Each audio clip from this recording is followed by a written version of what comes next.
வந்து கைவிடப்பட்டிருக்கு. அது குறித்து உங்களோட எங்கே கைவிடப்பட்டது? இந்தியா பாகிஸ்தான் போர் குறித்து செய்தியாளர் எழுப்பிய கேள்வியை கேட்டு நடிகர் ரஜினிகாந்த் ஷாக்கான வீடியோ வெளியாகி வைரலாகி வருகிறது. சார், அன்னையர் தின வாழ்த்துக்கள். அதே மாதிரி இந்த போர் வந்து கைவிடப்பட்டிருக்கு.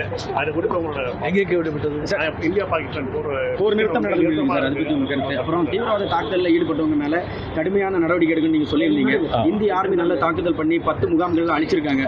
இந்தியன் ஆர்மிக்கு நீங்க என்ன சொல்ல விரும்புறீங்க? உங்களுடைய கருத்து? இல்லை, அவங்க இந்திய நாட்டுக்குள்ளேயே வந்து பாகிஸ்தான் நாட்டுக்குள்ளேயே நுழைந்து அங்கே இருக்கிற அந்த டெரரிஸ்ட் அவங்களை வந்து துவம்சம் பண்ண இந்திய இராணுவத்துக்கு என்னுடைய மனமார்ந்த பாராட்டுகள். ஸோ இந்த போரை வந்து மிக திறமையாக, வலிமையாக, வீரியத்தோடு கையாண்டு கொண்டிருக்கும் நம்ம பாரத பிரதமர் மோடி அவர்களுக்கு அண்ட் ஹோம் மினிஸ்டர் அமித்ஷா அவர்களுக்கு, டிஃபென்ஸ் மினிஸ்டர் ராஜ்நாத் சிங் அவர்களுக்கு, முப்படை அதிகாரிகளுக்கு, முப்படை வீரர்களுக்கு என் மனமார்ந்த பாராட்டுகள். நன்றி. இந்தியாவோட நடவடிக்கை எப்படி இருந்திருக்கு சார் இந்த விஷயத்துல? நான் சொன்னேனே. செய்திகளை உள்ளது உள்ளபடி தெரிந்து கொள்ள ரெஃப்ளெக்ட் நியூஸை சப்ஸ்கிரைப் பண்ணுங்க.